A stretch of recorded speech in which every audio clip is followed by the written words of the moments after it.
Good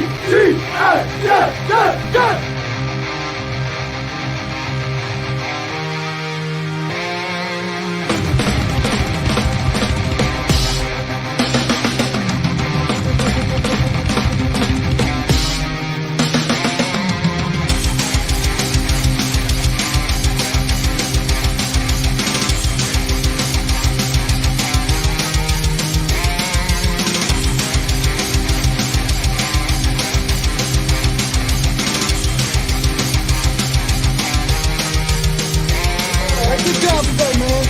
One at a time, and we'll get the job done.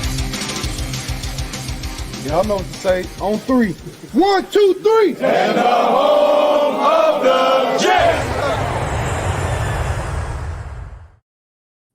What's up, everybody? How is everybody doing? Mr. Steve, how are you doing? What's up, Tyson? What's going on, man? How are you? Doing great. I love that shirt. Shirt's looking nice, man. Thank you very much. Listen. It took me for a while when I wanted to get this shirt. I finally realized, you know what? I got to get this shirt. The shirt is freaking awesome, man. My favorite part of the shirt is the number 8 on the dragon part. Well, first of all, thank you for your support. And Steve, you're an interesting guy because, first of all, people think that we're not friends. We're actually friends. Like, we're not enemies. We argue a lot, but we're actually friends. Yes, no, we are. It is true. So the other thing is, you reached out to me proactively, and you're like, I want to be on the fan series. And then you said, I want to be a live stream because I want the chat to ask me questions. So you're willingly, I'm not throwing it up like setting you up. You actually want to do a live stream. This is what you've asked for. Mm-hmm. That is true. You know, I want to hear from you. I want to hear from the fans. You know, I love the fans on the live stream. The fans are awesome. You know, whether they're Jet fans or not, I always love hearing back from the fans. Yeah, so just in case people ask, I did not set this up. You asked me to do this, and you wanted to be a live stream. So I'm not. If anything goes bad, it's not my fault. So let's start from the beginning, Steve. What made you a Jet fan? So what made me a Jet fan was it was way back in the early 2000s, and I remembered one of the games that made me into the Jets was the amazing Monday Night Miracle back in 2000 when the Jets were down. I think it was 33-3 at halftime or 33-7 at halftime. Mm-hmm. And what happened was everybody was like, "Oh, we're all going home. No one, the Jets are not going to come back." But then they ended up making that comeback. I mean, the one play that I will always remember from the game was the Jumbo Elliott touchdown. Yep. When Jumbo Elliott caught the ball and he bobbled it in the end zone. And at first I was like, oh my God, I thought he dropped it. But it's like, and I love Jumbo's big smile on the Jumbotron when he said, when he was like, oh my God, he was relieved that he caught that ball. Yep. No, the funny thing was I was actually at that game, and we were in the third quarter. We were all thinking about leaving, but so many people were leaving that were like, you know what, screw it. If we leave now, we're going to sit in traffic. We'll just sit it out. And then we stayed. And then the game ended so late that it didn't even make the newspapers. Like, a lot of people thought the Jets lost. So I went to work the next day. They're like, man, tough loss last night. I'm like, what do you mean the Jets won? Like, because the game ended so late. The news, it was just a wild time. So that's what made you a fan, that game? That and, you know, when I grew up, you know, there were 2 wide receivers that I loved on that team. Actually, it was 3. It was Santana Moss, Wayne Corbett, Lavernius Coles. I actually met Wayne Corbett at a Jets event back in 2018 when the Jets had the practice at Rutgers that night. Yep. And I met him. And let me tell you one thing. He was the first player I ever met that I was actually taller than him. Yeah, when I took a picture with him, yeah. I was taller. I was like, I said to him, I mean, I didn't want to be rude to him. I was like, Wayne, I hope no one didn't make fun of you on the team because you were small. And he told me, don't worry about it. I was used to it throughout my whole life. Well, yeah, and that's also what he used to motivate him, too. He was like that scrappy underdog that just kept getting after it. So that was always good. So that's what made you a fan. So then that was a year where the Jets were pretty good, man. So you kind of expect, you know what, I'm following a successful team then, I would guess, right? Yeah, no, definitely. But then obviously we had those bumps in the road, you know, like in the next couple of years. Like, I mean, listen, the 2002 season, you know, I remember that season well when everybody all didn't think that we were going to make the playoffs that year because we had that really, really bad start. And then we had that miraculous comeback. That was when, I think that was Herman Edwards' first year with us. Herm Edwards' first year. And I remembered when Herm Edwards got the team motivated. And then that last game of the season, I remembered, I think it was when Miami played at New England. We played at home against Green Bay, I believe. And I remembered we ended up having a 4 o'clock kickoff, and the Miami-New England game was a 1 o'clock kickoff. And that was the only time that Bill Belichick and Tom Brady actually helped us win the division that year. That was the only time that they ever helped us win the division because Miami had the tiebreaker going into that division lead for that game, and then we won the game. And then we won the game against Green Bay when we just blew them out of the house. I remember watching Kevin's video about it when Kevin posted it. He said that he will never forget that day. He said that to him, it was one of the greatest moments he ever had as a Jets fan. Being at the old Giant Stadium, and then everybody was all watching the New England Miami game at the end. And he said that when New England kicked the winning field goal, he said that the whole stadium erupted. Yeah, because I was actually at that game too, and we go into it thinking the Jets aren't making the playoffs. Everybody's tailgating. You're tailgating. It's getting closer to game time. You're like, wait a minute, we may actually have a chance. And it's like, oh shit. So everybody runs it. Most of the fans got into the game middle first quarter because we're watching on TV. Like, hey, what's going to happen with this game? Then they showed the field goal on the big screen in the stadium, and the place went nuts. And that was when Favre was with the Packers, and Favre was playing at a high level, and the Jets just blew. I mean, the place was rocking. They blew their doors off. I mean, it was a wild experience. Then the next week, I think they blow out the Colts, which was great. They did. And then didn't they lose in the next round in the divisional round to the Raiders, I think? Yep. Well, was it? I just got to remember, was it a close game or no? I forget, man. This is what 2002. I forget, man. But that was just a wild ride. I think every time they played the Raiders, 2 years really lost both years, didn't they? Was something like that? I forget. Maybe, yeah.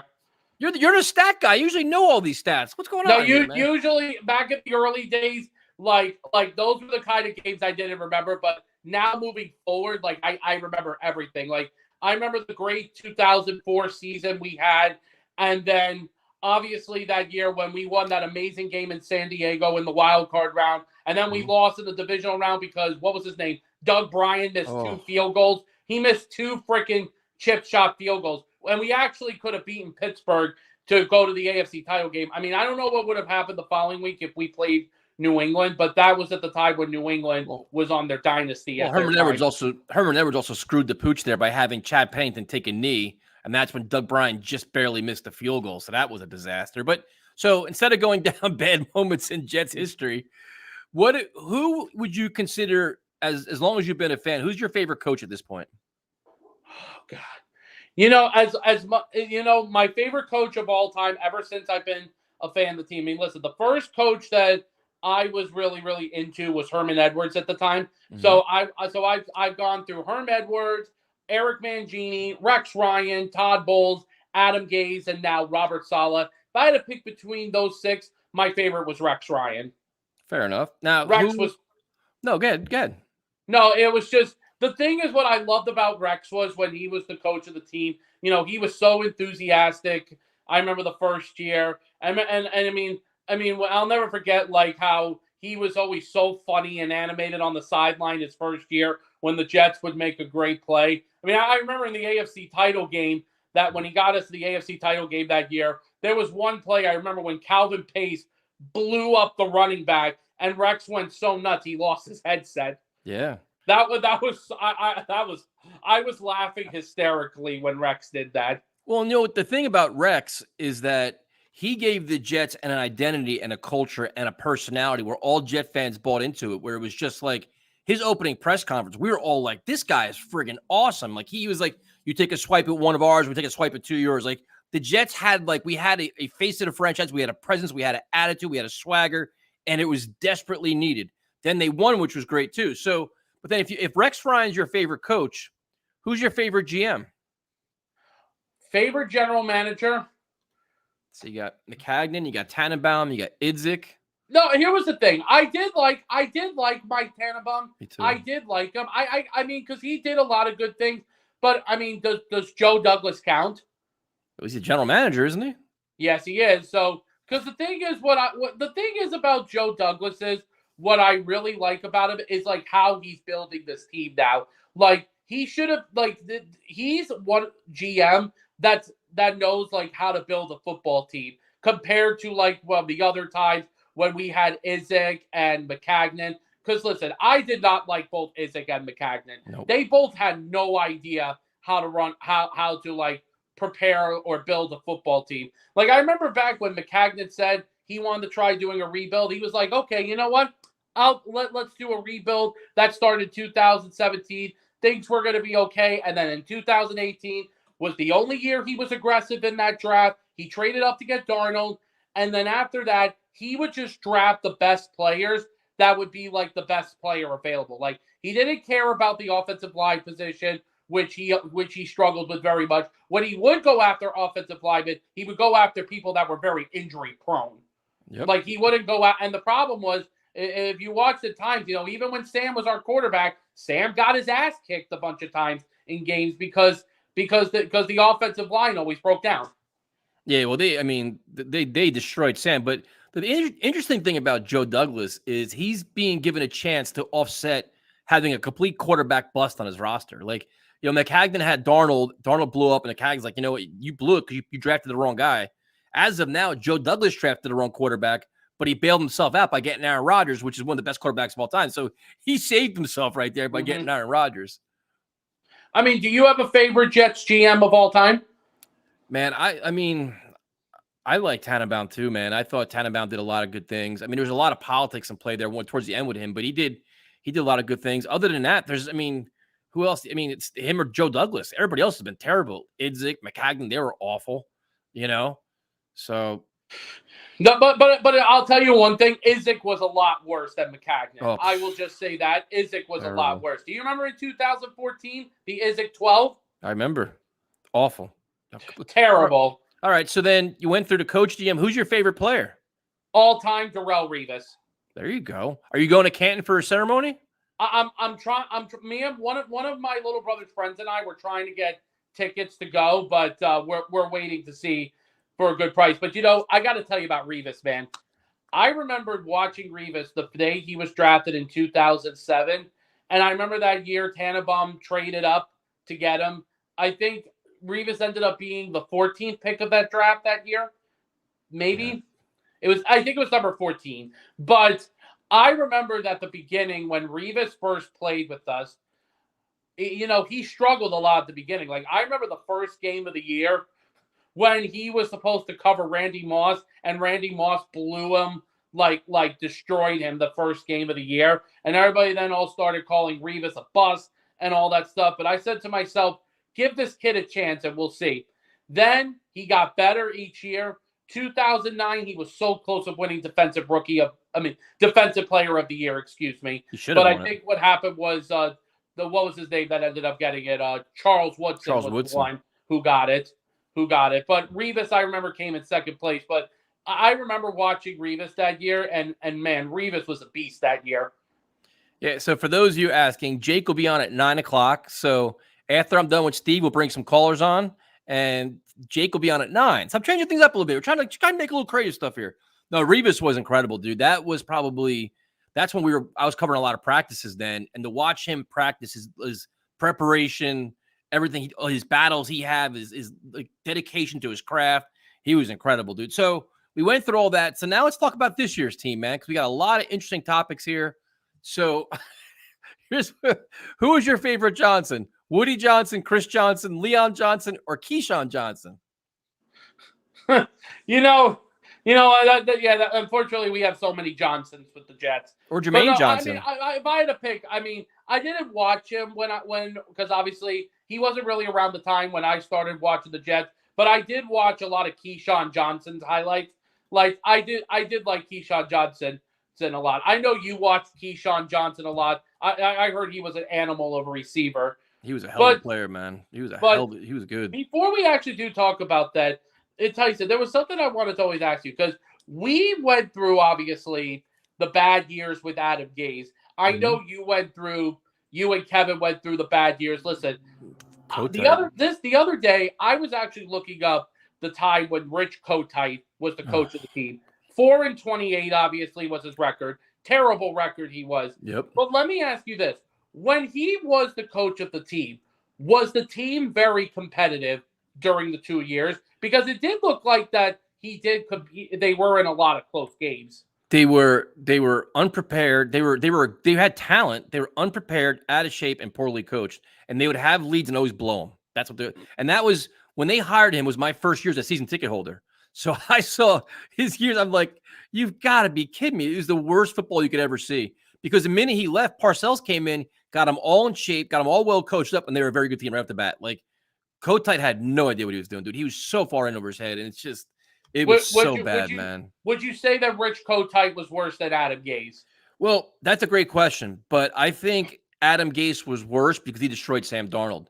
Rich Kotite had what? He had Neil O'Donnell. I mean, he didn't really have anything. Adam Gase was brought here to be a quarterback guru for the young franchise quarterback, and he completely destroyed him. But Kotite was terrible, dude. This is how much of a psycho fan I was at the time. I would listen to the press conferences. I could recite his press conference. You know, we left it on the field. We played hard for 60 minutes. We left it all on the field. We're going to go back to the practice field, bounce back. You'll see our best next week or some shit. His press conferences were terrible. He drove me crazy. But Gase was, I mean, that's why Gase just ruined a young quarterback, man. That's the crime for him. You know? Now going back to when somebody said that, who was your favorite Johnson? You know, I said this before to a lot of Jet fans about obviously the Johnsons and stuff, you know, with being owners of the team. You know, a few years ago, I met Woody and Christopher Johnson before I met you, Tyson, at a tailgating many years ago. Mm-hmm. It was the last year when Rex was the head coach and when the Jets always used to do the marching when they went into the stadium, which was a nice thing that they did. I did like what the Jets did do that year. Mm-hmm. And one day I went to it and I ran into Woody Johnson. I said hello to him and I shook his hand. And, you know, I said, how are you? And he told me I'm doing good. He told me, you know, thank you for coming to support us today. You know, go Jets. And then, you know, the thing is, I personally think, listen, Woody and Christopher Johnson are both very nice guys. And, you know, I always give them credit for what they do for Johnson & Johnson Foundations and what they do for the Johnson & Johnson hospitals. But when it comes to running a football organization, you know, in years past, with what we've seen it before, and the reason why we've been so bad for many years, the Johnsons honestly have no idea what it takes to run a football organization. But now that ever since after when Adam Gase was fired after that horrific 2020 season, the Johnsons have now been laid back, and now they're letting football people make football decisions. No, and listen, I mean, if anybody knows me, I don't like the Johnsons at all. I think they're completely incompetent. But what they did, they made two really good choices. The first thing is they put the football organization in the hands of Joe Douglas and said, you know what? We're going to trust you. We're going to empower you. They're going to do that. They changed the hierarchy where the general manager, you know, the head coach reports to the general manager reports to the ownership. That's good. And then I'll give them credit for this. They went out and they made the big splash this organization desperately needed, and being aggressive, bold, and going for a high-profile athlete, Aaron Rodgers, and actually getting him. And that's not something Woody Johnson would do in the past because they were cheap as shit. But they were incompetent. The hiring of Gase was laughable. They did other dumb things. They always chased headlines. They chased ticket sales, told Tim Tebow shit, all these different things the Jets have always done. But now it's like they finally have like football guys, like you said, football guys making football decisions, good decisions, and them landing Aaron Rodgers is a huge feather in his cap, man. I never thought Woody Johnson would do it. They committed to it. He's spending the money. So, but this is they raised ticket prices. They did raise them last year. They raised them last year during a winning streak. But also now it's like they haven't been able to sell tickets in forever. Now they're taking advantage of it and they're selling them. They can make the money. But I mean, I give them credit for this year, but in the past they were terrible, dude. It was just So now we'll go towards this year where this is easily a team that everybody's excited about. But there are some questions though, and the first is, what do you think happens with Quinnen Williams, man? You think you get a deal done before training camp? I think he will get a deal done. Obviously, there was something that came out of Twitter today where Quinnen Williams is seeking now like between 25 to 30 million per year. I mean, I do think that he will get the contract because just recently the Jets, you know, some players have been taking what is it called? They've been taking like contract Yep. lower Restructures. prices. Yep. Like Yep. it happened with Carl Lawson. It happened with Jordan Whitehead. It happened with a couple of other players as well. Yep. Because I think they're going to use that money to go to give Quinnen a contract extension. Listen, he absolutely earns it. And I do think that it will get done before training camp. Because if it doesn't get done before training camp, he's going to hold out. Yep. And I mean, the one thing is, unfortunately, is Tyson, about this world today when it comes to these NFL players, it's all about money. It's just all about money. I mean, some players I know, there are some players that don't care about the money, but 90 to 95% are always going to care about the money. The NFL is a business, dude, and you're one player away from being done, your career being over. You got to make as much money as you possibly can, as fast as you can. Like anybody else, any job you have, that's the way it is.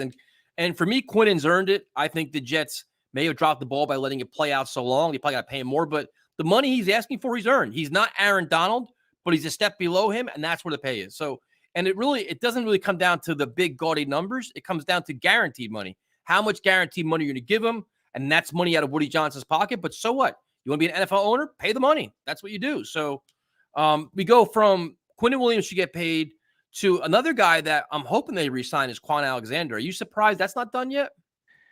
You know, I am a little bit surprised because I do think Quan, I would love to bring him back on another year, because when I watched him play last year on the defense for us, I mean, listen, was he the best defensive player? No, but he was a hard-working player. I mean, but the one thing about him that I like about him, he's a hard-hitting player. Like, yep. I remember when he nailed one of the wide receivers in Denver last year. I forgot which Denver receiver he nailed. He also took down Najee Harris in the Pittsburgh game, yep. I remember. I think another one was when he hit Mac Jones, like he kicked the crap out of Mac Jones the first time we played him last year. Yep. So, you know, I would like to bring him back on another deal. I know at one point Pittsburgh was actually looking at him at one point, but I think Pittsburgh now has lost interest in him. So maybe the Jet. But I would love for Quan to come back. Yeah, I think he's probably looking for Johnny. Wants you to say hi to him. Oh, hello, Johnny. So I think he's probably looking for the most money he could possibly get, obviously, and maybe we're trying to get 2 years instead of one too. So I think he signed late last year as well. So it wouldn't surprise me if he signs late this year. I know he's posted videos. I was talking to Boy Green about this. He's been posting videos and Jet stuff, liking Jet tweets. It's probably a negotiating thing. So that's fine. Now, the other thing is now we have a first big injury of the year where Chuck Clark is out for the year, which is a huge blow because we kind of anticipated him coming here. You have Jordan Whitehead, you know, then you have Amos they have there. You have to give 3 good safeties, but now Chuck Clark's out. How big of a loss is that? Yeah, you know, unfortunately, Chuck Clark, unfortunately, was a really, really good addition for us when we got him. I think if I remember, we traded a 7th round pick to get him. And the thing was that was actually it was a good move by Joe Douglas. But now, unfortunately, I mean, obviously there hasn't been a report yet about what his knee injury is. A lot of people are saying it's a torn ACL. I know Chuck Clark said he was going to get a second option on it. I mean, I unfortunately feel that it is a torn ACL. But then that was the reason why we got, what was his name, Adrian Amos from Green Bay. That's why we had to sign him. But this guy is a good player. I watched his highlights from his time when he was with the Bears and the Packers, and it was a good move. But obviously, I know the next thing we got to talk about is the Aaron Rodgers stuff. But we ain't talking. No, we're gonna go from the safety position, which I still think the Jets need a safety, to it's going to be the biggest talk of training camp once it starts, as long as Quinnen Williams is signed, is who is going to be playing left tackle for the New York Jets week 1? Who do you think it is?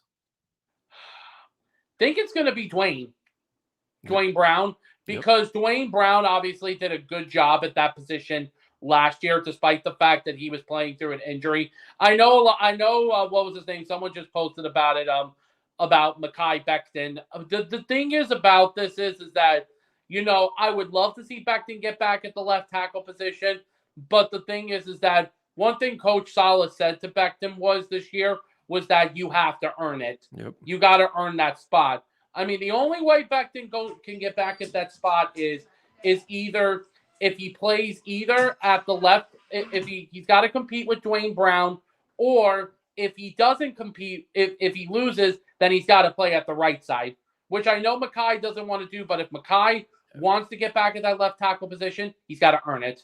Yeah, I think it's going to be Dwayne Brown, man. I just don't. I do not see Mekhi Becton beating him out. I just think Sal keeps saying the best five. The best five includes Dwayne Brown. You're not going to have him on the bench. So I think he's got to play there. Then the next question is, if you have your tackle, just say Becton makes the right tackle spot, earns it, great. Who do you think is going to play center? Is it going to be McGovern or Tippmann? Oh, that's really tough. You know, the thing is that if Tippmann does beat out McGovern, I would honestly be okay with it. I mean, I know McGovern at first I did not think was going to come back after last season, because I thought at first he was going to go somewhere else. But once after, when we were finalizing the trade with Aaron Rodgers, and I remember at one point there was a thing that came out. Miami, believe it or not, said that they offered him more money. But then what happened was he chose to come back to the Jets. Oh, hello, Elmo. He decided to come back to the Jets because of the fact that Rodgers was here. Now, the thing is, if Tippmann does beat out McGovern can also play guard too. Because remember, not only can he play center, he also has experience at guard. So right now, I think it's going to be – right now, I think that's up in the air right now. I'm not going to say right now who's going to win that competition right now. Because right now, I think it's a 50-50 chance.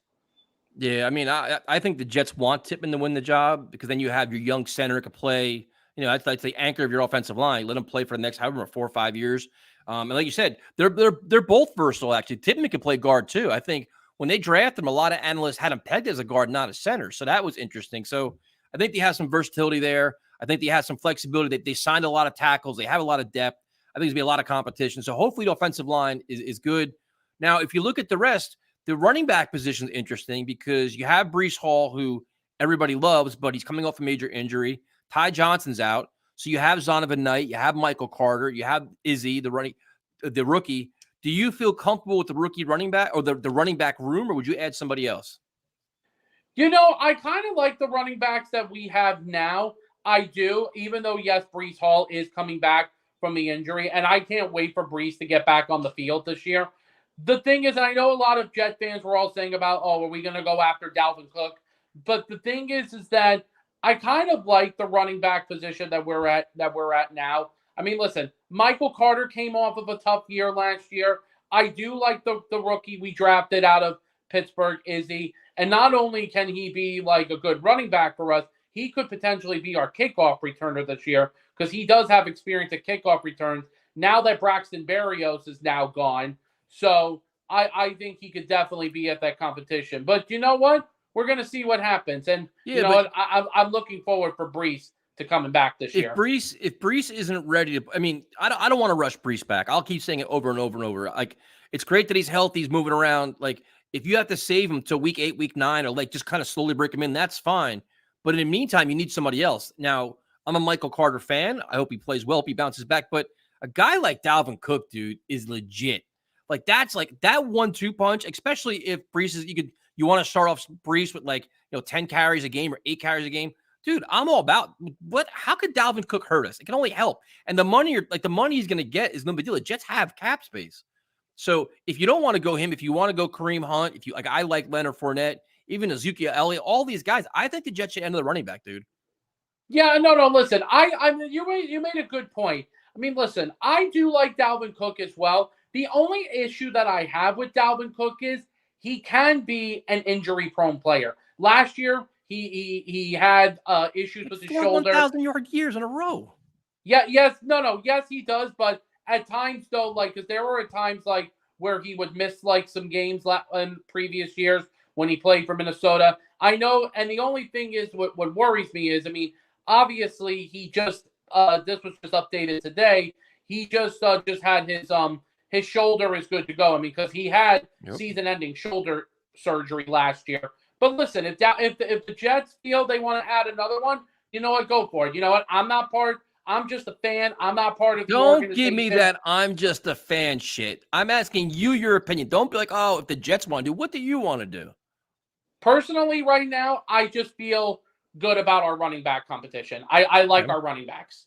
All right. So what do you think about the Jets wide receivers where you have, obviously, you have Garrett Wilson, you have Alan Lazard, you still have Corey Davis, they have Mecole Hardman, Denzel Mims, if you're a fan of him. Do the Jets have enough depth at wide receiver, or do they need somebody else?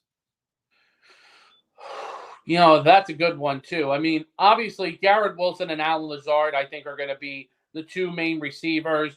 I think Corey Davis would be, probably receiver number 3. The thing is about Mims is that I just don't think I think this is going to be it for Mims. I personally, I know the coaching staff likes him, but I think this is going to be it for Mims. Like for this year. I don't know. I mean, I would be shocked if Mims is on this roster, if he is on this roster by the end of training camp. See, I think Dalvin Cook ends up in Miami, not Buffalo. For me personally, I don't think that's where. I think that's where it goes. And this one too, I keep saying is if we can't get Hunt or Cook, keep an eye out for Saquon Barkley. No way in living hell is Saquon Barkley becoming the Jet. No way. He wants huge money, huge contract. That's not happening with the Jets. The Jets aren't. There's no way Barkley's coming here. No way. Well, the Giants already gave a big contract to Daniel Jones.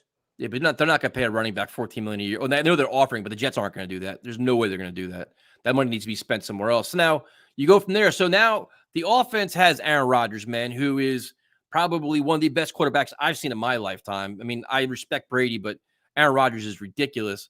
What are your thoughts of having him be here? And not only be here, but be fully vested too, where he is just embracing every aspect of the Jets. It was funny. It was really, really, really funny, because when I remember the day, Tyson, when the trade finally happened, it was funny. I came home from work that day. I was watching a video and then as I'm watching the video, out of nowhere, my phone goes crazy. I'm like, what's going on? The Jets made a mini slideshow video, and it was like saying, oh my God, it's happening. It's happening. I'm like, wait, what do you mean it's happening? Yeah. Then they had a clip of the angry chocolate guy from SpongeBob. They had clips of this and that, and they were saying like, oh my God, it's happening. It's happening. I stopped watching the video. I'm like, wait, did the trade happen? Yep. And then I looked, I was like, oh my God, it happened. And then my father even called me 2 hours later. My dad's a big Packers fan. Yep. He called me a couple of hours later, and he told me, Steven, congratulations on getting Aaron Rodgers and all that stuff. And then it was so funny. It was so funny. I remember a couple of days later when Aaron Rodgers had the press conference, which I really loved. My favorite part of the press conference was when Woody Johnson introduced him. I liked the part when Aaron said to him, hey, you're supposed to shake my hand. Yep. No, I thought that was funny. No, it's exciting, man. Like the way Aaron Rodgers is handling himself on and off the field is incredible. He's been awesome with the media. He's been doing a lot of really good things. So now you have Aaron Rodgers, you have Garrett Wilson, you have Sauce Gardner, you have this defense, you have all these things. What are your thoughts on this team? And what is a realistic expectation for this year's New York Jets? Is it make the playoffs, make a run to the division? What do you think? I think they have a really, really good chance of going for the division this year. I definitely think they have a really good chance.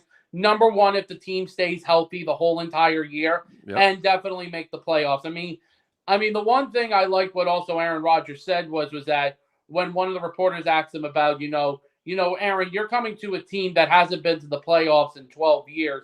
What is it like? And then, when he spoke about, how he knows how passionate this fan base is. He even said, it all starts with Fireman Ed and all the other great Jet fans. But I think it's a playoff. It's a shot this year, Tyson, where they got to make the playoffs this year. I think this is hopefully it will be the year that they finally make the playoffs. As a matter of fact, one of my friends was telling me about this. He actually sees the Jets right now. He thinks that the Jets will finish over 500. I mean, he's not a Jets fan. He's actually a Dolphins fan. But he tells me that they're going to finish the season 9-8. And he still doesn't think that we can beat New England. And I even told him, hey, well, listen, we'll see what happens this year. No. You don't say that. You don't say we'll see what happens. You say, you know what you say? Your exact words were, we're going to sweep the fucking Patriots. That's what you say. You don't say we'll see what happens. Like, what's funny? I did a video. I did a little video mocking the whole rumor that Craig Carton put out there about how he said that the Aaron Rodgers rejected the Patriots, right? So I put this little video out there, and I got attacked for days from Patriot fans, all bitter and all this shit. And I'm like, dude, they should be bitter because they're the fourth place team in the division now. They're the bottom feeders now, them and Mac Jones. That's where they are. So if they come talk shit to me, I want to sweep them. I want to drop 50 on them at home. That's what I'm saying. Fuck this. Be confident, Steve. No, and listen, I told him, hey, listen, we got the better team. That's not what you said. You said you'll say we see what happens. I even told him, I told him that, but I told him, hey, listen, guess what? We have a better team than New England does as of right now. I even told him this year, I can tell you that when we play New England this year, I guarantee you, I think one of the games will be competitive, but one game we're going to kill them. They're the least of my concerns right now. I can give a shit about the Patriots. You got to worry about the Bills and the Dolphins. The Dolphins are dangerous. I mean, the only Tua stays healthy. They're a dangerous team. They got all kinds of talent. And the Bills are the class of the AFC, the ones you got to beat. The Patriots, I can give two shits about. Seriously, like they're like, it's so crazy how everybody's like, oh, we respect them. I want to blow them out. Like that's the kind of I want like Zach Wilson playing in garbage time in the fourth quarter, still throwing deep passes down the field. That's where I'm at. Yeah, no, definitely. But the thing is also too, because now just going back to the Aaron Rodgers thing, I remember Tyson that day, a couple of days after when Aaron Rodgers had his press conference, and it was actually on the day of the draft. Well, I was at work. My dad calls me, and then all of a sudden I'm like, I tell my dad, what do you want? And he tells me, Steve, didn't you watch the Aaron Rodgers press conference? I said, yeah, I watched it, but Dad, I'm at work right now. Can we talk about it later? He wanted to talk to me right now about how so excited. Like he even watched the Aaron Rodgers press conference as a Packers fan. And he even said that he was so excited for the Jets after when Aaron Rodgers had that press conference. And the one thing that my dad did tell me was he, as of right now, doesn't really care about like what happens in the draft next year for Green Bay after the Aaron Rodgers trade. He told me he wants Aaron Rodgers to succeed with Green Bay. Like and he even said he's gonna root for us this year. No, I mean the one cool thing is since the Rodgers trade, a lot of Packers fans have started following this channel and commenting on videos, and a lot of them are still rooting for him. They still respect him. They like him. They don't like the way he left, but they're still rooting for him. And do you have to feed your dog, man? I hear crying. Is he all right? Yeah, he's fine. All right, so just making sure. I don't want animal abuse on the show. I get accused of enough things on this show. You know what I mean? Mm-hmm. Yeah, no problem, man. All right, so as of now, you're far too early season prediction. What's the Jets' record going to be? This year, I would say, I would predict the team to go 11-6 this year. Okay. Do they win the division? I think we finish in second place, one game behind on Buffalo. Come on, man. Listen, I can't go against the Bills right now because the Bills to me are the best team. But listen, I hope we can. I hope we can win the division. Listen, I hope I'm wrong. Listen, I'm not trying to be negative, but listen, I hope we're wrong. I hope I'm wrong. No, don't say we. Don't say we. Don't include me. You're wrong. You're wrong. I'm right. You're wrong. Let's get this straight around here. All right. So first of all, Steve, thank you so much. You always support us. So you bought the shirt. You bought all our shirts, I think, at this point. And you always come on. You always have a good time. We've tailgated. Now, what games are you going to? Oh God, I you know what? There's been so much going on with me right now. It's just I haven't really decided yet on like what games. I know one of a bunch of friends that I have that are Giant fans. We're trying to do a big thing, with the Jets Giants game in Week 8. Another game that me and my buddies are also trying to do is that we're looking at like later games in December, like the Atlanta or Houston game. But if there's one game I would like to try to go to this year is I would like to go to Week 3 against New England. And I got to be honest, I've never been to a Jets-Patriots game before. I've seen the Jets play the Bills. I've seen them play the Dolphins. I've never seen them play the Patriots before. Why aren't you going to Vegas? So come to Vegas with us. Oh, the Vegas one? Oh God, I don't know if I will. I don't think I can. I don't know if I can last in Vegas. You can last. You got to believe in yourself, man. It's all about moderation. Yeah. I mean, listen. Hey, listen. It's just listen. I remember when the season schedule came out. I remember what's his name, Tyrone, said how he was so pumped up about the Vegas game. 100%. I mean, listen, the Vegas game could honestly be like maybe us blowing them out this year because Vegas got weak. They got weak this year. They don't have a quarterback. They lost Derek Carr. They lost Darren Waller. I think what's his name, Hunter Renfro, is on the verge of getting. Isn't Garoppolo hurt too? Yeah, I think Garoppolo is still hurt, and they even said the Raiders are a mess of an organization. They're just a complete mess. That organization. All right, so now if anybody wants to follow you on Twitter, how do they follow you? They can follow me at Gangrene Steven 1992. I mean, you guys see me post things about the team. About I also post about other things. You guys have also seen me post things about the Rangers before during hockey season. But listen, I always love listening to all the other fans. You know, I have respect for the fans. I love the fans. The fans of Let's Talk Jets Radio are great too, especially Elmo and all the other fans out there. Don't start kissing Elmo's ass now, man. Oh no, I'm not. It says feed your dog, Steve. I'll check back next week. All right, Steve. Well, thank you for joining me. I appreciate it. It's always fun talking to you, and hopefully I'll see you at a game too, man. Hey, man, you too, man. Have a good one, man. Go Jets. Later, dude. All right, that's Steve. We go from Steve to Vincent. What is up? Or as they say in Puerto Rico, que la que hay? I haven't talked to you in a while. Oh, yeah, no, it's like I saw this show and I said, I got to come on. It's been a long time. What have you been doing, man? Nothing really. Just been transitioning to a new job. Oh, yeah? How do you like it? I haven't started yet. I just literally finished my 2-week notice last Friday. Elmo, Jake will be coming on at 9 o'clock. 9 o'clock. 18 minutes, Jake will be on. There's someone with the Puerto Rican excitement. Wepa in the chat.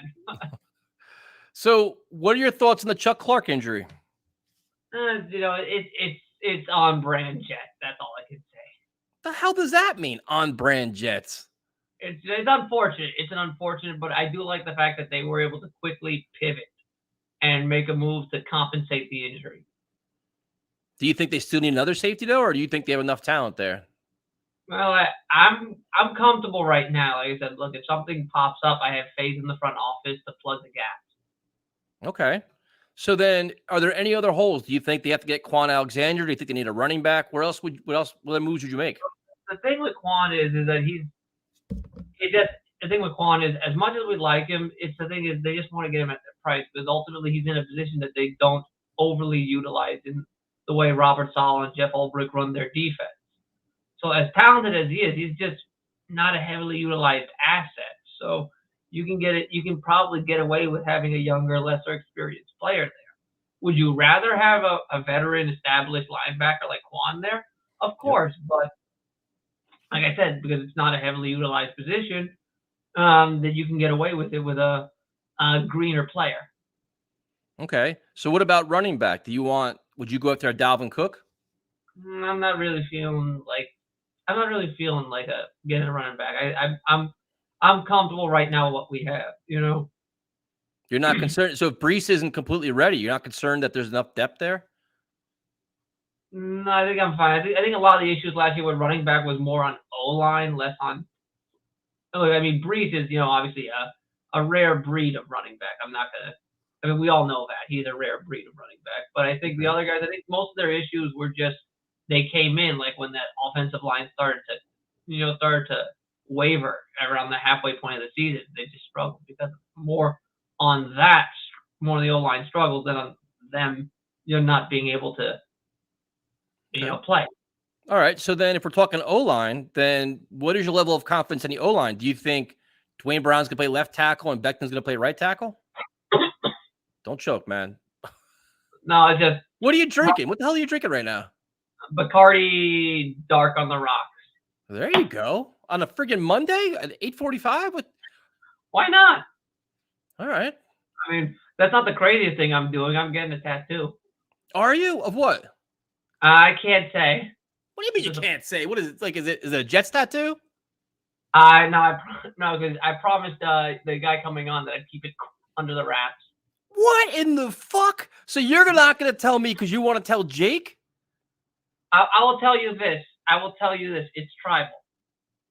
Oh, I got that. I got tribal stuff myself. I can't believe you're pulling that card. So you're that big of a Jake Asman fan, who I love. His show is phenomenal. That you're only telling him. Oh no. He asked me to leak it when I get it. I've been throwing subtle hints. Didn't you get banned from the show for a period? Like a day.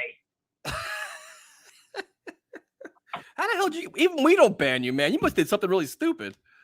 Oh no, I did a terrible job of explaining like a parody video I made of back when the Jets hired Adam Gase. I made a video mocking the hiring using an old World War II film. Oh, geez, that's not a good idea. Definitely not a good idea. So you got all right. So you're getting a tattoo, which is exciting. You're only gonna tell Jake though, which is bullshit. So what are don't worry, I will come on the show and show it to you. Yeah, but everybody's gonna already see it on Jake's show. He's got a huge following. No. It's gonna be on his page. It's only gonna be released on his Patreon. So, but we won't see that then. All right, no, that's fair. So look, I'll do it on the Patreon, but I will make sure that it's for the general public release. Will be on Let's Talk Jets. All right. So then, what day are you getting? What's the date? I haven't decided yet. I gotta contact my local tattoo parlor is like finicky, and they're only open like certain days, and you gotta pre-schedule an appointment and stuff. So, I just gotta wait till I actually start working before I can figure out what day I actually get the tattoo. So, in summary, you don't have an appointment. You're getting, dude. Usually, if the tattoo artist is any good, there's at least a wait, man. 5, 6, 7, 8 weeks, man. They don't be. If you can get a tattoo like pretty quickly, be a little nervous because usually like prominent artists have a good waiting list. So keep that in mind. So you don't have the money to pay for it. You didn't schedule yet. He's also, I think, one of the artists, also one of the baristas at my coffee shop. One of the good friends. And Tribal is unique, man. Make sure, because I have tribal art myself. Make sure you go to like a specialist, man. Don't get some half-ass stuff done. Well, it's tribal, dedicated obviously it's tribal to my heritage. Obviously. I get it. And the Taino Indians, they have a very unique tribal symbol. Okay, so then before I let you go, this is actually one of your better calls, man. You actually talked. You stayed. You're good here. What is your Jets prediction for the season on June 19th? What is your prediction? The New York Jets in the 2023 NFL season will break their franchise record for wins in a single season by going 13-4. There you go. Good for you. Good talking to you, man. And good luck with your tattoo if I don't see you for a while. All right. Later, man. Get this guy. What's up, man? Oh, what's up, Tyson? How you doing? Doing good, man. How you doing? Good. Just calling in to talk about some of the holes that we still have on the roster. There's not many of them. I think we should sign Kareem Hunt on a really cheap deal. This team has not had like a beefy running back in a while. And honestly, with the O-line being a little spotty, like I trust what we've done and all the depth we have. But when you have a guy like Kareem Hunt who can pass block as well, I just think that's too valuable. Rodgers, if anything happens to him, we're screwed. So I would take Kareem on a real cheap deal. So you don't want Dalvin Cook? It depends on the money, I mean, like, if we can get him on a cheap deal and he's cool and he wants to ring chase, sure, why not? It ain't gonna be cheap, man. But I mean, it's gonna be. So if you had to rank guys, like say it's like Kareem Hunt, I like Fournette, but you have like Ezekiel Elliott's out there still, Dalvin Cook. Who are those guys? So if Kareem Hunt doesn't come here for whatever reason, who would be your plan B? If Kareem Hunt doesn't come here, yeah, probably Dalvin. Honestly, yeah. Swing big, man. Swing big. Spend some money. We'll be fine. All right. No. I actually agree with you, man. I think running backs a whole. I think I don't rush Brees back, and if you could have a very good number 2, why pinch pennies? Bring him in, especially like blitz pickup, pass protection, all this stuff. Like you said, you don't want Aaron Rodgers getting teed off on. You want guys that can identify the defense in front of them. So I agree, man. And I guess is your other whole linebacker with Quan? I like Sherwood. I think. I don't know, like, can we start putting some trust into Saleh and what he's, the coach that he is on the defensive side of the ball? Like, I understand we're in a position where it's win now and you can't really trust these guys who've never had like veteran time, but I would like Quan. I would, don't get me wrong. But if we need to spend our money wisely and we don't want to sign him and maybe he's asking for too much, then see what Sherwood's got. Every time the guy was in last year, he made big plays. He stopped Josh Allen. He made big hits. He made tackles in the open field. I mean, if we don't re-sign Quan, I'm not going to lose sleep over it. Yeah, see, to me, it's a matter of just like if he's not going to cost a lot, man. What do you make, like a veteran minimum last year? And Yeah. if you double his paycheck, dude, it's what, $2 million a year to whatever. That's nothing, dude. In this NFL, where it's like he's legitimate, guarantee. You know what you're getting at him. And the thing about I like about it most is Saleh always talks about his leadership. Great mentor, great leader, great energy in the locker room. For $2 million, dude, sign me up. Like, Yeah, why not? Like, yeah. why take a chance over that? You know what I mean? Mm-hmm. And with Chuck going down, I was so bummed about that. I was so ready to see him coming. Like, even hearing what Ulbrich had to say about him, and I was like, dude, like JD did it again, you know, and that sucks. So Quan coming back would make a lot of sense.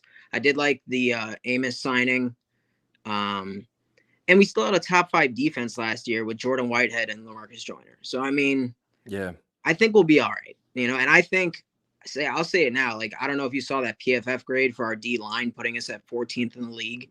Like, the disrespect needs to stop. I think this D line is going to go absolutely nuts this year. Top 3 D line. That's what my D line prediction is. They got so much talent, man. Especially like Jermaine Johnson year 2, Michael Clemens bigger year 2, Carl Lawson going to be healthier than he was last year. That's huge. I mean, they should be chomping at the bit. And then you have McDonald, who nobody's even talking about, who's a ridiculous talent. Bryce Huff. I mean, they got endless talent there.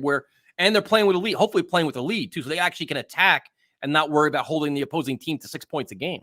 100%. I don't think people are ready, honestly.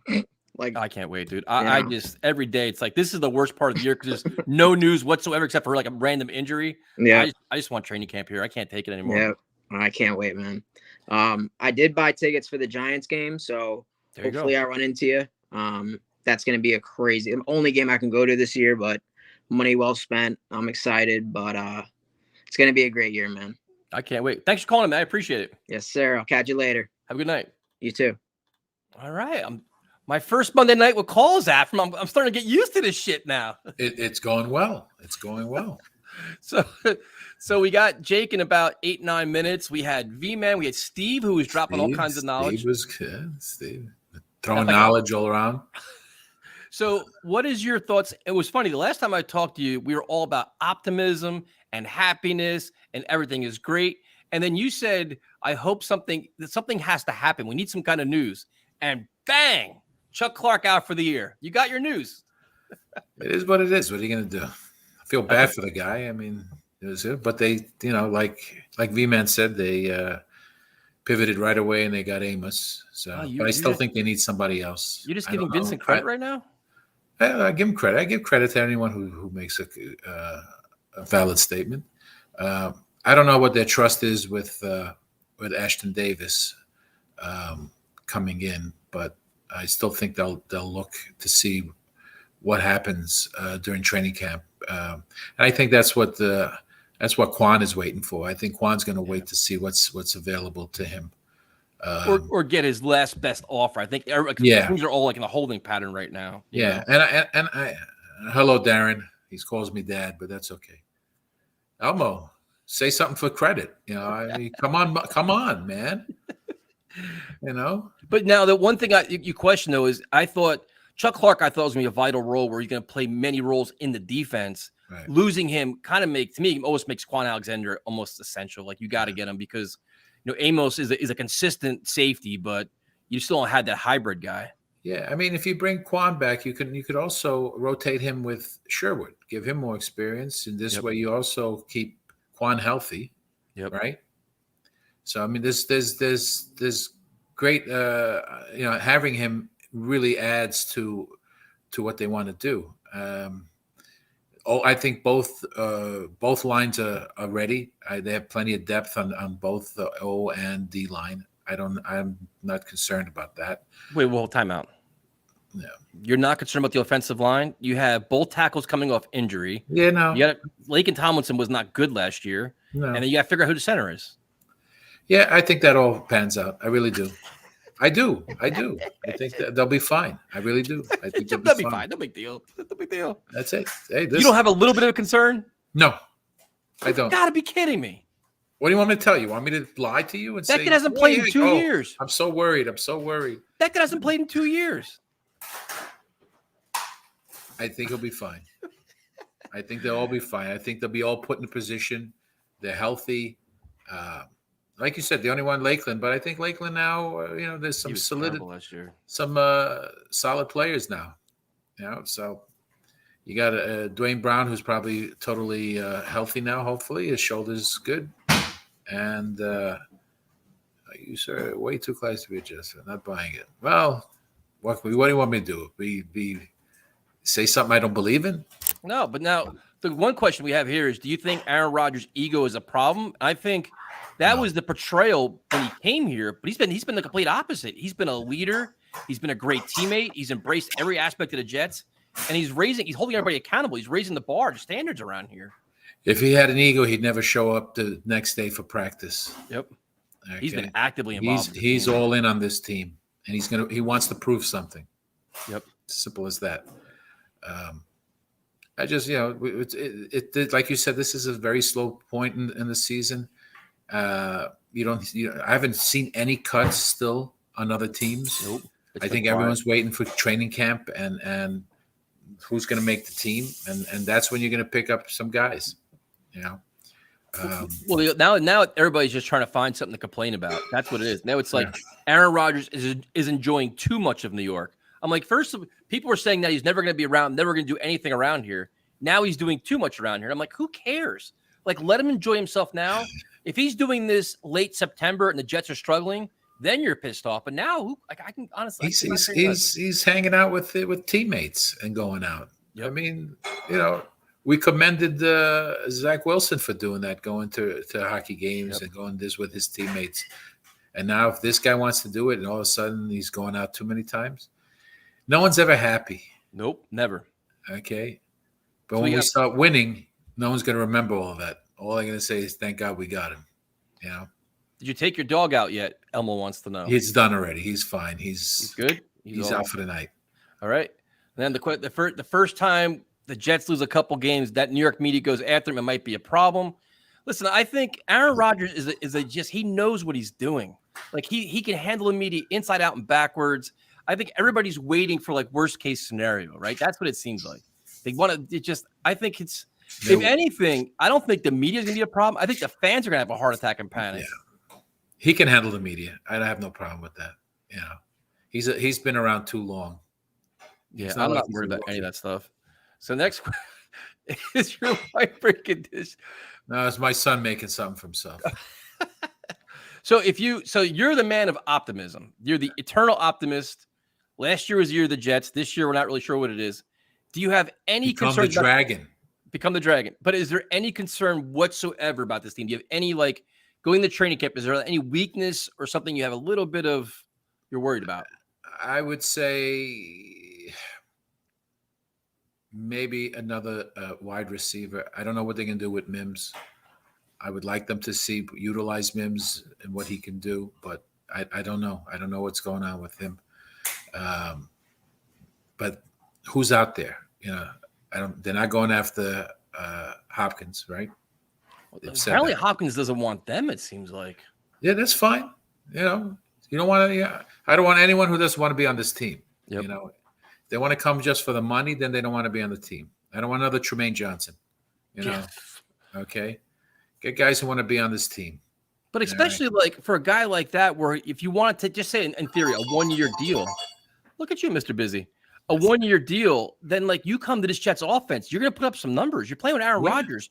But when he named quarterbacks he wanted to play for, he specifically didn't say Aaron Rodgers, which is just crazy. Hey, to each their own. I have no answer for you on that one. I don't know why. I mean, he's one of the best quarterbacks in the league. I mean, I don't know, more accurate than what he was playing with. Yep. So if they think that Jet Turbulence is calling you right now, maybe they're no, he'd be on there. No, Joe Cat's a good guy. All right. So you have no major concerns right now going to training camp. Nothing where you makes you uncomfortable. Just the usual. I think just those three: the safety, depth, linebacker, and maybe the wide receiver core. But we don't know. We don't know who the number 2 guy is, because I think Davis might be the number 2 guy after Garrett Wilson. You think so over Lazard? Yeah, I do. You think so? You think Davis will actually be here? You don't think he's gonna be like a trade candidate during training camp? He'll be a trade only if it's somebody that they're going to get to fill that position.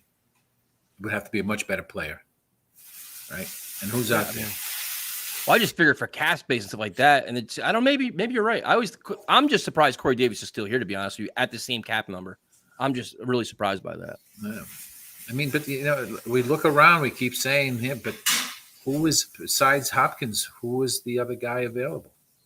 No, that's true. I mean, they went after Beckham big, but you figure you have Garrett Wilson, you have Hardman, you have Lazard. Corey Davis at his current cap number doesn't make. I don't know. I'm surprised he's still here. Maybe they keep. We're him around. surprised a lot of guys are still on the team, Yeah, but they're still on the team. With Corey Davis, he could be a kind of guy where you keep him around now just in case of injuries, like your insurance policy. Yeah. Then halfway through training camp, like, you know what, we're good now. Out you go, or restructure his contract or something. But Mr. Afram, our special guest, who all the viewers are anxiously waiting for, is joining us.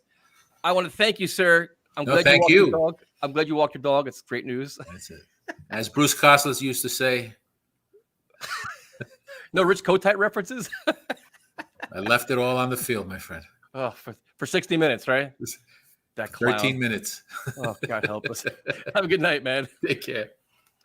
All right. We go from Afram and V-Man, who is Jake's biggest fan, to actually the man himself, who is the host of the Wheelhouse on ESPN 97.5 Houston and the Jake Asman Show, which everybody already knows.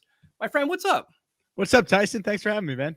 I'm glad to finally get a hold of you, man. You're a man of the people over there. Man, I feel like we have opposite schedules, right? But that's kind of like most people. Like I have a full-time job that doesn't end until 8 Eastern because I'm in Central Time, and I do most of my YouTube stuff in the morning. So it's always tough to kind of do a lot of shows because I'm typically working when a lot of people like maybe are doing content at night.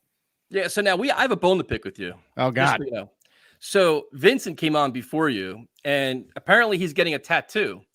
But he won't tell us about the tattoo because he says it's going to be exclusive for your show only.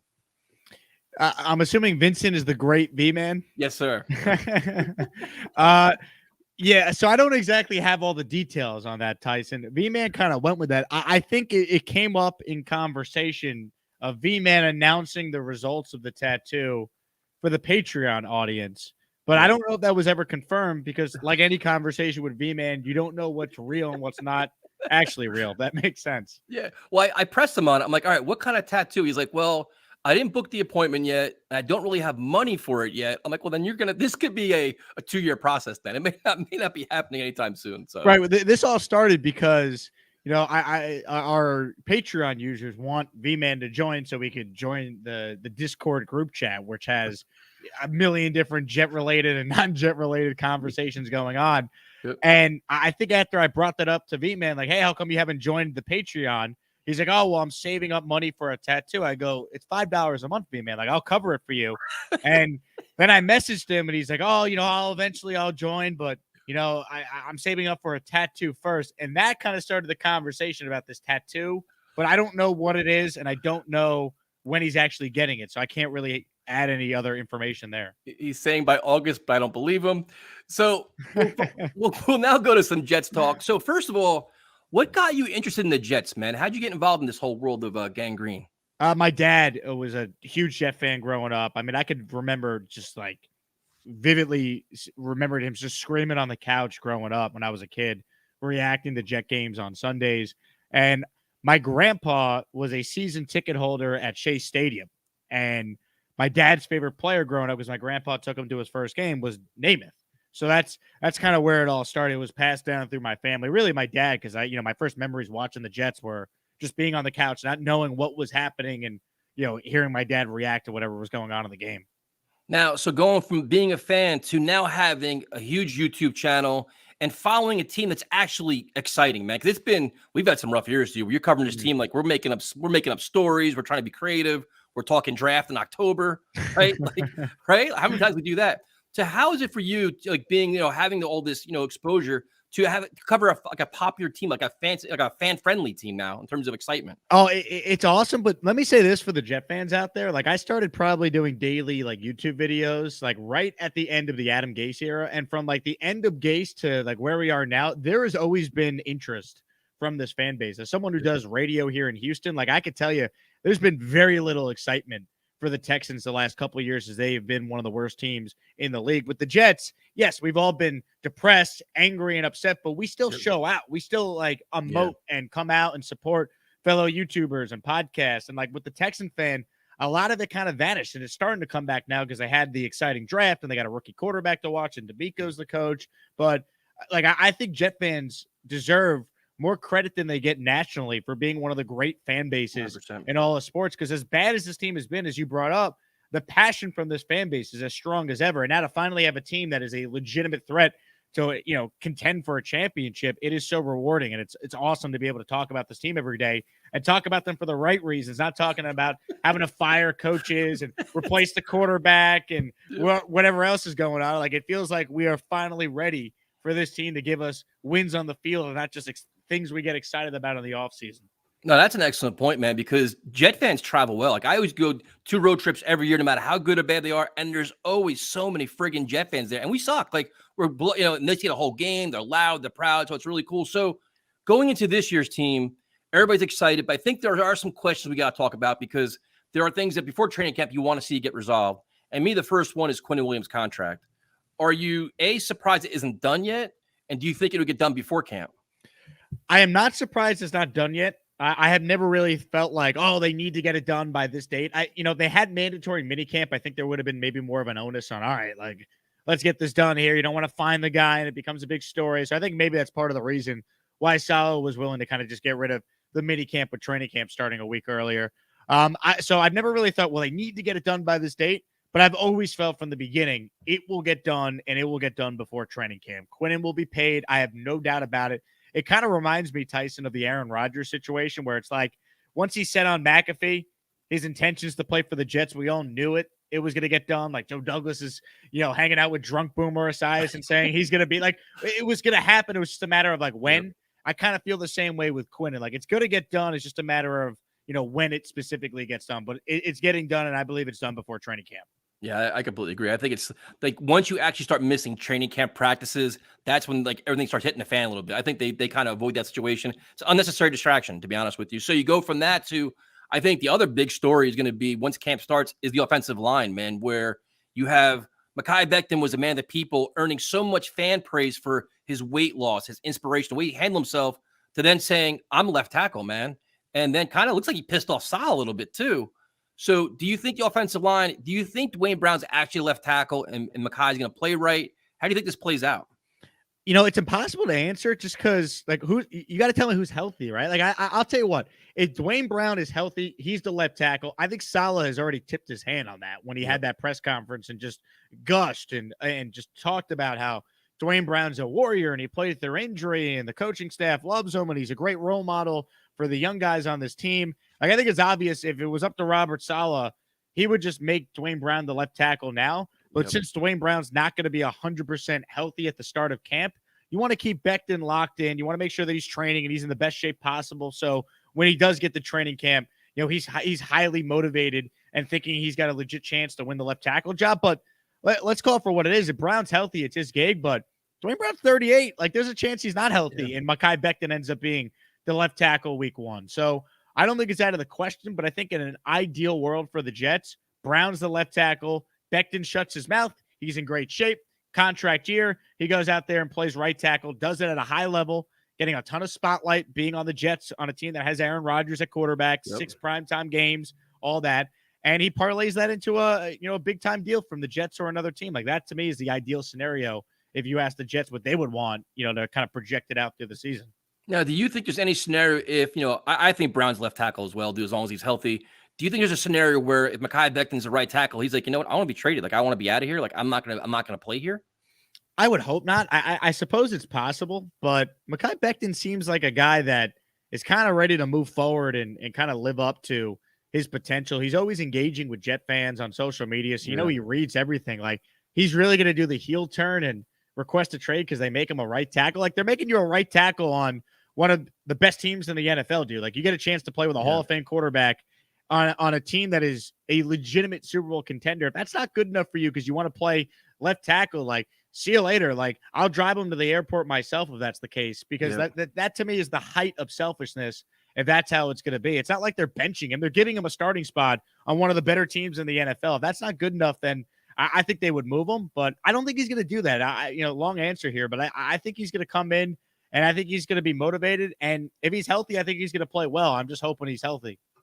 Now, the center position is interesting because they got McGovern back at a crazy cheap deal. I was surprised by that. Then they went and drafted Tippmann, which was interesting because if you look, they had the pick of the draft. Any center they wanted, they went with him, who has some people say he could play guard, he could play center, whatever else. Well, how do you think the center position plays out? And did you like the Tippmann choice? Love the Tippmann choice. And I think in a perfect world, he wins the job and he's the week 1 starter. I think that's what the Jets want. And, you look at McGovern's money, they're telling you he's a backup by the contract he agreed to come back on. So McGovern as a backup, love that signing, man. Durable, tough, could play guard.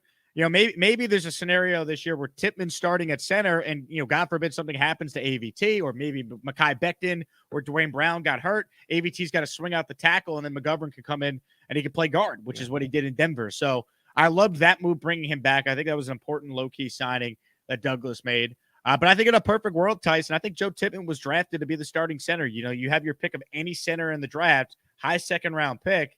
They want him to be the week 1 starter, and I think they'd be disappointed if he's not. Yeah, no, I agree, man. So if the offensive line is, I'd say, just stout, just a little bit above average, which is great news to keep Aaron Rodgers upright. The other thing is you want to establish the running game, which they talked about. Breece Hall coming back from major injury looks great. You see all the videos. Everybody's excited for him. Do you consider a Dalvin Cook because he's available? The money could be a consideration, but that 1-2 punch, no disrespect to Donovan Knight, Michael Carter, Izzy, do you consider a Dalvin Cook? I would. I mean, you tell me, right? Like, to me, if you're the Jets and you have all this extra cap space and you're a win-now team, why not give yourself some insurance in case Breece Hall is not Breece Hall until after the bye? Or you don't need to run Breece Hall 20 times in a game early in the year because you got a bell cow and Dalvin Cook who could help you out. Or even if it's not Dalvin Cook, Kareem Hunt's still out there.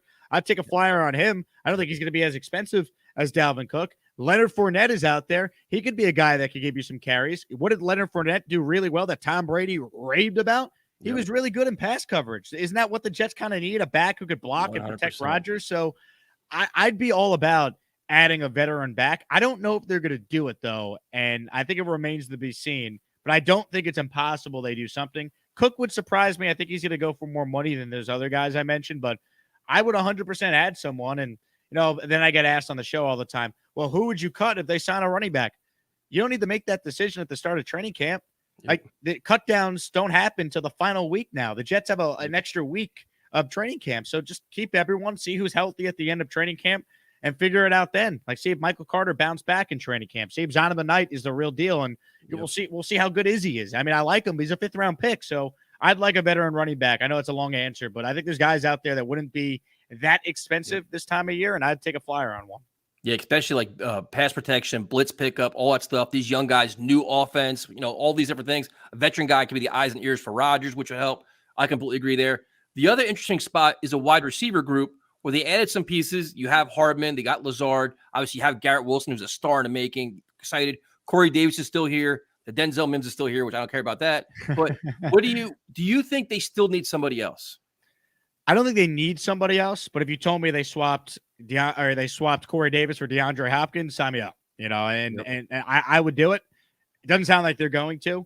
So look, is their receiver room good enough? I think it is. But would I feel better if they had D-Hop on this team? Yeah, I would. I would. And the money's not going to be crazy for D-Hop, because if the money was going to be crazy, he would have been signed by now. So they're not going to do it. So I feel like it's a waste to even try and campaign at this point. I've tried, but I think they're good enough at receiver, but the Jets themselves told you they wanted to try and upgrade if possible. They were in on Beckham. They just weren't going to pay him $18 million like Baltimore did. Yeah, no, I agree. So, and the last position on offense is a tight end group, which they have talent. And I think Rucker, to me, is fascinating, dude, because I think Rucker could be the X factor of that group. What do you think about him year 2 and finally healthy? Yeah, so I'm biased for Rucker, right? Because I'm a Long Island guy. I want to see him do well, represent all of us. The pride of Lindenhurst, all that. But I got to see it, man. Like, I'm excited about the early reports that he looks like he's picked up the offense and he looks like he's in great shape and he's healthy. I'm confident about the tight end row. I'm not going to anoint, Rucker as the guy. I'm not going to sit here and tell you, CJ Uzomah and Tyler Conklin are going to be unbelievable. But, Rodgers loves to throw to tight ends. It's been a staple of his entire career. I feel like the Jets have the weapons in that room to certainly, have a productive unit. Like I think Rich Samini wrote a story today where the stat was Jets tight ends last year had 4 total catches in the red zone. Like that's a joke, man. Like that just shows you how bad of a play caller LaFleur was at times to not incorporate, your tight ends in the offense. So I'm encouraged to see what that unit could do, man. And if Rucker could take a big step, that would be such a big boost for this offense. That'd be really exciting. Yeah, I'll save my Rodgers question to the end, but how much of an upgrade do you think of Hackett is over LaFleur? You mentioned him, and I think it's significant. I think we don't realize how many things are going wrong on the offense in terms of scheme, play calling, everything else. How much of an upgrade do you think Hackett is? He's got to be a big upgrade, right? But I guess it's tough because I don't know. And like Aaron Rodgers is the quarterback, right? So how much of it is Rodgers? How much of it is like Hackett to me has done his job. Like Rodgers is here. Rodgers is not here. It's obvious without Hackett. So I don't know if I'm going to be doing too many shows where I'm killing Nate Hackett. Like to me, like Aaron Rodgers, like you want to run the team, then you got to take the blame if we question some of the play calls because you could have changed that of them. Like I feel like that is the responsibility of Rodgers here. You would think Hackett's better though, right? I mean, the guy to Hackett's credit, and everyone talks about how bad he was as a head coach. It's a different job, and no one brings up the fact he did coordinate a top 10 offense statistically in Jacksonville with Blake Bortles as the quarterback. Yeah. So do I think Hackett's an upgrade? Yes. Do I think I'm going to be sitting here going, yep, it's Nate Hackett why the Jets are good this year on offense? No. We're going to say it's the Hall of Fame quarterback who's won 4 MVPs. Yeah, now going to the defensive side of the ball, which have a tremendous amount of talent, but they have the injury to Chuck Clark, which was just heartbreaking, man. Because like the safety position to me was a concern. They traded for him, like, all right, you make a bump, kind of limit Jordan Whitehead, or you have he could be like a hybrid linebacker, do all kinds of things. They lose him. What do you think about the injury first? That's like a setback for the group altogether, right? It's really disappointing and upsetting because when the signing first happened, we're thinking, all right, like great job by Joe Douglas. Swooping in, Adrian Amos comes on board, only $4 million.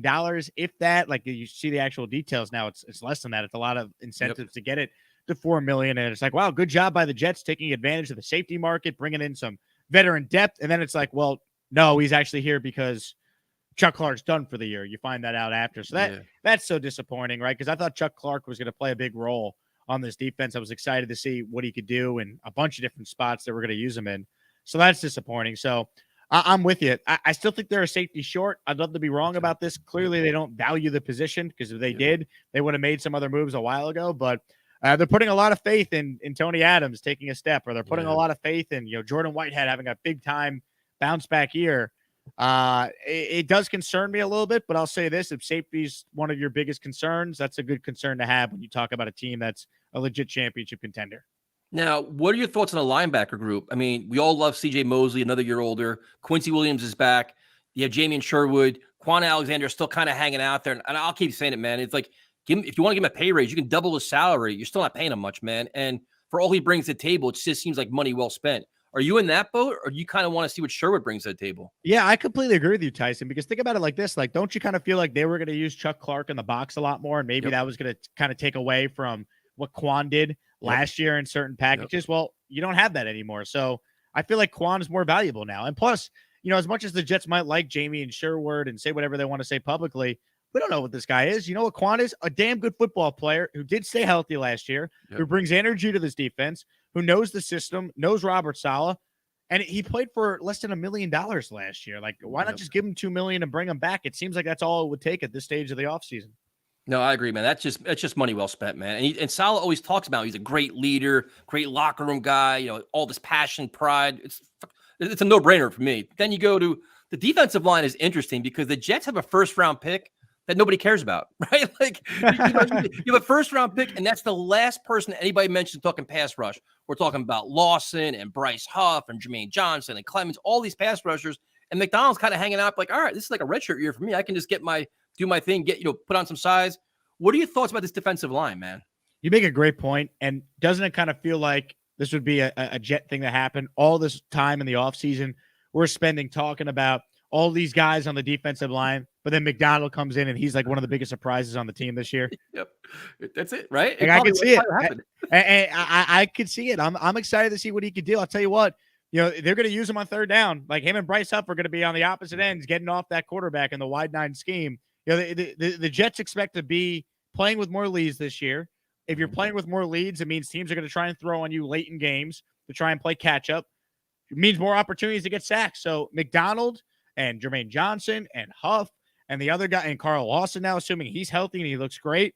Like, we're talking about a defensive end room that needs to go out there and they need to be elite. They have invested so much in that room, not even counting the money they're about to pay interior to Quinnen Williams. Yep. They got to go out there and dominate games, man. Like, the Jet defense has got to be able to close out games if Rodgers gives them leads late. Yeah, I completely agree, man. And this should be a relentless pass rush coming in just waves, man. But here's a good question too, and this is the one thing I'm interested about is Rankins. I think was a big loss, man, in terms of the Jets' defensive line. Their run defense was a little suspect at times last year. Are you concerned? They have Woods, they got Jefferson.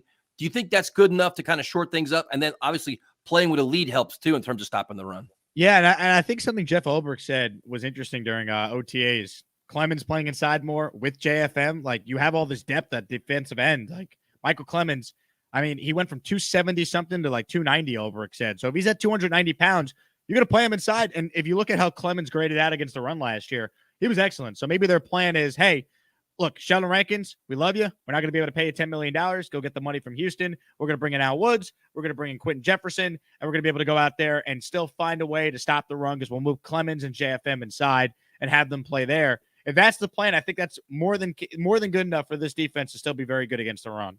Yeah, and then looking at the defense as a whole, like, to me, it's like it always comes down to pass rush and corners. The Jets should have a legit pass rush. They have two great corners, actually, and three actually very good corners. Because Michael Carter is completely underrated. Like, he's kind of overlooked because you have the superstar in Sauce, DJ Reed, who's a Pro Bowler. I mean, that's a formula, right? Great pass rush, great corners. Yeah, and really, Tyson, like, this defense has got a chance to be better than the 2009 team, better than the 2010 team, because what those teams did not have with Rex, they had Revis, they had Cromartie in 2010 on. The pass rush was blitz oriented. Like, Rex had to creatively send guys to get out to the quarterback. The Jets did not have an edge rusher as good as some of the guys that are on this team. Like 2009, like Calvin Pace, nice player. Sean Ellis, nice player. Love Sean Ellis. Those guys were not as good as some of the interior players that are on this Jets defensive line. So you mar that with Sauce Gardner and DJ Reed and Michael Carter. Like, this defense has a chance. They got to do it, but they have a chance to be better than what we saw during the two championship teams in 2009 and 2010. No, it's exciting, man. They have legitimate talent, man, like game-breaking elite talent, which in years past, they had, like you said, they had to generate blitzes, create exotic schemes. This is just man versus man. We're better than you. Like, we can come after you and get it done. So now the easiest question for you is, you have all this talent on the team, and the Jets were a quarterback away, right? One quarterback away. They go out and make the bold move and get one of the best in the game in Aaron Rodgers. What has it been like, man? Just waking up every day and be like, holy shit, like, Aaron Rodgers is our quarterback. Like, right, this, like, I watched videos on Twitter way more times than I should, man. I'm like, this is Aaron Rodgers on the ball with Garrett Wilson. How cool is it, man? It's so surreal. And for the first time, like, you tell people you're a Jet fan, they're like, oh man, like, Rodgers, like, you guys are gonna be good this year. Like, there's really exciting. Like, you don't feel like you got to apologize for being a Jet fan, or you don't feel like you got to be like, you know, oh, what team do you root for? I'm a Jet fan. And they're like, the Jets. It's like, yeah, man, like, I know how to handle disappointment. Like, it builds character. Like, you feel like, holy crap, like, we belong in the conversation. When we talk about teams that can win it all, it's like, when you talk about the Jets, you don't get laughed at by your friends. It's like, hey, there's a legitimate path for this team to be the best team in the NFL. Like, that's so exciting. So I don't know if it will fully hit me until we get to maybe like opening night, Monday night, and Rodgers is wearing the home jersey out there and not the practice jerseys and not standing on the sidelines during the preseason. But it's been unbelievable, man. And I'm sure you could attest to this too, because you go live every day talking about this team, just the excitement that it has brought to this fan base. It is so deserved, man. It goes back to what we said at the top of this conversation. Like, Jet fans are some of the most loyal and passionate fans in all of sports. And if there was any team that deserves the opportunity to watch one of the greatest quarterbacks of all time, who is all in, highly motivated, and seems rejuvenated about being a Jet, it's us. So it's been awesome. Yeah, are you surprised? Because, like, there's a lot of things portrayed about Rodgers coming here. You're like, he's not going to be here for OTAs. He's kind of standoffish. He won't embrace the young players. They got to go to him. He won't go to them. And he's been the complete opposite, man. He has said everything right, done everything right. He seems like he's holding players accountable, but he's motivating everybody. He's like, you said it, dude. He's like excited to be a Jet and is like embraced every aspect of this environment here. Are you surprised by how, like, it's all just like transforming? I'm surprised by just the sheer love he seems to have for being a Jet. Like I figured they were going to get a guy who was pissed off with how it ended in Green Bay, was going to be motivated, but I didn't think we'd get a guy who seems like so like open and engaging with his teammates and the media, and just you could tell the attention to detail that he has put in, just learning the history of the organization. Like it's been impressive, man. Like I thought they were going to get a guy who was motivated, and I was excited. But just to see the way he has kind of tried to ingratiate himself to the city and to the fan base, it's been impressive, man. We all understand they got to win, and he's got to go out there and play well. But as far as like acing, the trade from one franchise to another, like he's done it about as well as you possibly could do it since he's been a Jet. So that's been so impressive, and I would say a lot of people have probably been surprised on just how engaged Rodgers seems to be so far. Not that he wouldn't care, not that he wouldn't go out there and, ball out, but it seems like he understands the magnitude of what it would mean to win in New York, to win with a franchise like the Jets. And I think that's been so impressive to watch. And it's why I think the excitement level is as high as it maybe has ever been since, we've been Jet fans over the last probably 12 years. And I think I'm on air by myself right now. So here's what I need everyone to do as I continue hosting Let's Talk Jets. I need you to hit the like button down below and subscribe to Tyson's channel. All right? That's what I need you to do. And I'll read some of the comments here on the side, but I can't bring them up on the screen because I don't have the autonomy to do that. Comment from John, who writes in, "This will be the best defense the NFL has seen since the Legion of Boom Seahawks." John, sign me up for that. Inject it into my veins. All right. Jay writes in, "Just got to have takeaways. Recover the fumbles." I agree, Jay. I agree. Tony says Chris Jenkins was a dog. He was. He absolutely was. Chris Jenkins getting hurt in 2009 is a giant what if. Imagine he was healthy throughout that playoff run. And by the way, him getting hurt in 2010, Monday night, week 1, opened the door for a recent Jake Asman show guest, Mike DeVito, to come on the show and start. Big what if. Steven wants me to shadow around people. Unfortunately, I can't. Oh, look who's back. There we go. My whole thing, my lights went out, everything went out. I'm like, what the hell just happened here? I was like, all right, I guess I'm just going to try and do the show until you get back. I'm so sorry, man. Like, my lights went out. Like, everything, what the hell just happened here? Oh, shit. I'm sorry, man. Hey, you're good, man. I think we held it down. I mean, a lot of the people commenting tune into my show, so I'm grateful that they're tuning into yours as well. So, 2 more questions for you. And I completely apologize. I'm like, I'm sweating now. You're good, man. No worries. I'm like, what the fuck? So what's the realistic expectations for the Jets this year, man? Because to me, some people are saying, a little bit over 500, 10 wins. I'm like, make a run to the division, and you're like 10, 11 wins at least. Are you in the same boat? I want an AFC East title. However many wins it is. Like that to me is the goal for the regular season. Obviously, you win the division, we'll start talking about, you got to win a playoff game. And I think ultimately, if they win at least one playoff game this year, that's a fair, minimum bar. They got to make the playoffs. That's a given. And I want the division. I think this team can win 12 games. I'm picking them to go 12-5 right now. 12-5 AFC East champions. It's only been 20 years. I want a home playoff game. I want to be at MetLife with my fellow Jet fans watching this team host a playoff game for the first time in that stadium's history with the Jets. Like that is what I need more than I need air. I want to win the division. I want to beat the Patriots twice, but I want a home playoff game. And then if you have a home playoff game, you're set up to go on a run. Traditionally, the teams that go on a run to the Super Bowl and win the Super Bowl have at least one home playoff game along the way. Not always. Look, there's been wild card teams that have won it all, but it's harder now with extra teams in the playoffs and only one first-round bye. I want a division title and at least one playoff win. I think that's the minimum expectation. If they can't win the division, you got to find a way to go on a run. But it's easier if you win the division, and I think that's a realistic goal for what this team can do. Yeah, and I completely agree. Now, do you have any concerns about Robert Saleh? Because now, you have this superstar, megastar quarterback here. You have expectations from the fan base, expectations from the media. I mean, you just said it. I'm thinking 11, 12 wins, make a run to the division. Do you have any concerns about Saleh handling the big personality that is Aaron Rodgers and all these gaudy expectations? It's a big year for him. I mean, I like Robert Saleh as a human being. I think he's a good coach, but I'm not going to be defending him if this team, misses the playoffs, or this team is, a wild card and they get bounced in the first. Like, they got to win. Like, there's no more excuses. Like, you're all in on Aaron Rodgers. It was the right move for where this franchise was at. They got to win. The thing I'll say about Saleh is, and this point was made by a guest I had on my show the other day, Mike Fliegelman. Robert Saleh's got a better record through the first 2 years than Kyle Shanahan had, than Zach Taylor had. So, like, it doesn't always happen right away with some of these coaches. The Jets have been patient through 2. Now you got Rodgers. This defense and this team was good enough to win 7 games last year.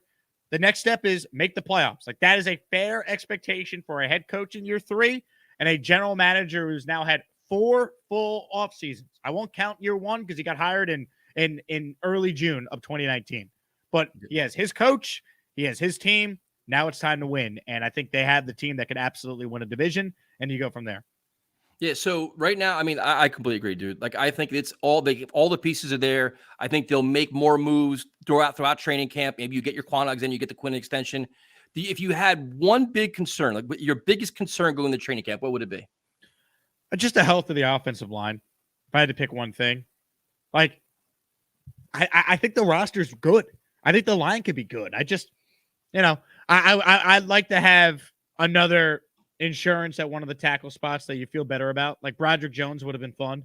I'm not going to lie to any Jet fan. Like, that would have been awesome. They could say whatever they want that, they were going to take McDonald anyway. But, that to me would have been awesome if they could have got that guy in the draft. Like, can Becton stay healthy? If he does, I think they have a good right tackle. If Dwayne Brown's out there, he's going to be effective. AVT, he's going to be good. Tippmann, I think he's going to be good. I think they do actually have some depth there. Like, I thought, we talked about McGovern already, but Wes Schweitzer, I like a lot the more I watch of him. I think he's an upgrade over Dan Feeney. I think the move that they made, bringing in Bobby Turner was a nice signing. Like, I like this team. I just hope they could go out there and, they could stay healthy up front. And, John, I see talks about Zach Wilson. Look, if Rodgers goes down and your season's over anyway, the fear you have, and, it's realistic. You never know. Rodgers rolls his ankle. He's got to miss 2 weeks. Well, all right, Zach Wilson's coming in. Are those 2 games going to be the difference in whether or not you win the AFC East? So, like, yeah, injuries is always a part of it, but specifically the O-line, I think, is a bigger concern just based on what happened last year. Yeah, no, I still go out and get another quarterback though. Like, I know the whole Zach Wilson thing. I'd take Bridgewater as a backup or something. I want, like now we want Quan and D-Hop and everything else. I wouldn't mind a backup quarterback too. No offense to Tim Boyle, who hasn't done anything in the NFL, but AJ McCarron, Bridgewater. Like, I'll just if Zach wins the backup job, great. But can we have a real competition instead of just handing him the job? Because Tim Boyle is not a legit competition for Zach Wilson. No. So, Jake, first of all, thank you for covering for me as I had a power outage here. So I appreciate that. And everybody knows who you are, man. But if they don't know who you are, which is completely ridiculous, how can they find you? Man, you're too kind, Tyson. There's a bunch of people that probably tune into you every week. They don't know who I am. So I appreciate it, man. They can just find Daily Jet content. Just search Jake Asman on YouTube. Subscribe there, and we'll talk Jets pretty much every day on the channel. So if you're a Jet fan, gear up, baby, because we got fun things to finally talk about. I can't wait. Are you going to any games? Yeah, so I'm locked into 3, and if they're good like I expect them to, I'm sure there'll be more. I'm locked in the Dallas week 2. I'll be driving up for that one. Nice. I'm locked into the Vegas game because it's Vegas, baby. Come on now. And then I will definitely be at the Black Friday home game against Miami because I'll be home for that. But I'm not rolling out week 1. I'm not rolling out the hopeful slaughter fest in week 3 against New England. So I'm keeping my options open, but I'm locked in the 3 games as of right now. You better keep in touch, man. If you go to a game, I want to know. We got to have a tailgate. You know what I mean? Absolutely, man. That'd be awesome. So, Jake, again, thank you for all your time, man. You do a phenomenal job. Your content is just next level, man. So I appreciate you at 8:30 your time, making the time to talk some football. And have a great night, man. Anytime, Tyson. I hope your power stays on, man. I mean, because now that I'm gone, if you're gone, I mean, we might just have like fade to black. I don't know what's gonna happen. I was sweating. I'm like, holy hell, just happened. I was dying over here. Jake, have a good night, man. Thanks, Tyson. Appreciate you having me. Take care.